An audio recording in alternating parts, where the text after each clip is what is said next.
नीलामी शुरू होती है और नीलामी उत्पाद है 3 बैरल पानी, 2400 लीटर या 24 घन मीटर पानी के बराबर। आप इन 3 बैरल के लिए कितनी कीमत देना चाहेंगे? $10, $20, $200। $200 यानी कि लगभग 15,000 रुपये केवल 24 घन मीटर स्वच्छ पानी के लिए। वह संख्या आपको आश्चर्यचकित कर सकती है, लेकिन चेन्नई के एक निवासी के लिए साफ पानी खरीदना एक खुशी की बात हो सकती है, जो बेहद महंगे मूल्य के लिए कारोबार करने के योग्य है। आइए कल्पना करें कि 24 घन मीटर स्वच्छ पानी खरीदने के लिए एक गरीब भारतीय को लगभग 3 महीने की आय खर्च करनी पड़ती है, और इसी कारण से वह किसी अन्य दैनिक मांग जैसे कि भोजन, कपड़े आदि के लिए पैसा खर्च नहीं कर सकता है। भारत में स्वच्छ जल का संकट इतना दर्दनाक कभी नहीं जितना अब है। इतिहास में पहली बार स्वच्छ जल माफिया की अवधारणा को एक सामान्य शब्द के रूप में दोहराया गया था। तो इस विषय का आनंद लें कि क्या 2022 में भारत से पानी बिल्कुल गायब हो जाएगा। अगर आप रुचि रखते हैं और इस मुद्दे की तात्कालिकता जानने के लिए इस क्लिप को सभी के साथ साझा करना ना भूलें।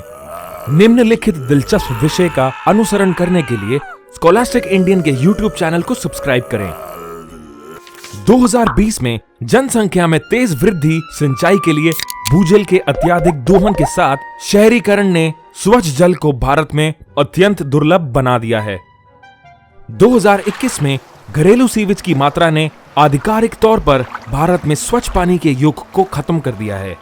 2022 में जब पूरी दुनिया कतर में विश्व कप के लक्ष्यों पर ध्यान केंद्रित करेगी और भारत में लोग एक कप पानी की खोज में व्यस्त हैं, जो बस जीवित रहने के लिए पर्याप्त है। भारत की 70% आबादी कृषि पर निर्भर है, जिसमें 80% पानी का उपयोग फसलों की सिंचाई के लिए किया जाता है, जो विकल्प न मिलने के कारण धीरे धीरे समाप्त हो गया है। लोगों के लिए भोजन का मुख्य स्रोत बहुत ही तंग है। अकाल आधिकारिक तौर पर लौटता है और फैलता है। अकाल की प्रतीक्षा किए बिना जीवन को बनाए रखने के लिए कुछ दिनों के लिए स्वच्छ पानी की कमी के कारण भारतीय आबादी का एक बड़ा हिस्सा पहले ही मर चुका है। हाइड्रोफिलिक पौधे आधिकारिक तौर पर शुष्कता के कारण विलुप्त हो गए हैं।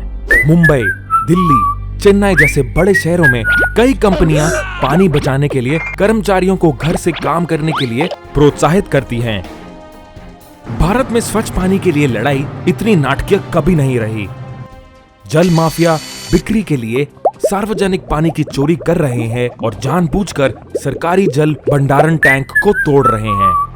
चोरी किए गए पानी को तेजी से ब्लैक मार्केट में अत्यधिक कीमत पर बेचा जाएगा। ये माफिया संगठन प्रतिभागियों को केवल इसलिए आकर्षित करेगा क्योंकि उनके पास दिन प्रतिदिन जीवन को बनाए रखने के लिए पानी है। 2022 में भारत सरकार हमेशा साफ पानी के अभाव में जल सुरक्षा, सड़क सुरक्षा और देश की लाखों आर्थिक समस्याओं से निपटने के लिए सोचती है। ये एक ऐसा परिदृश्य है जो बहुत करीब है और ऐसा होना मुश्किल नहीं है, क्योंकि आज जो कुछ हो रहा है वो हमें भारत में एक खराब भविष्य के संभावित जोखिमों को दिखाता है। 2019 में भारत में 600 मिलियन लोग पानी की कमी का सामना कर रहे हैं और 2 लाख लोग हर साल साफ पानी की कमी से मर रहे हैं। भूजल, जो भारत में उपयोग किए जाने वाले पानी का 40% हिस्सा है, खत्म हो रहा है। ये अनुमान है कि भारत के 21 प्रमुख शहर 2020 तक अपने भूजल को बहा देंगे, जो कि 1 साल से भी कम अवधि का समय है। लगभग 2/3 कृत्रिम और उथले प्राकृतिक जलाशय खतरनाक स्तर पर पहुंच गए हैं। चेन्नई शहर के 4 जल स्रोत लगभग खत्म होने की कगार पर हैं।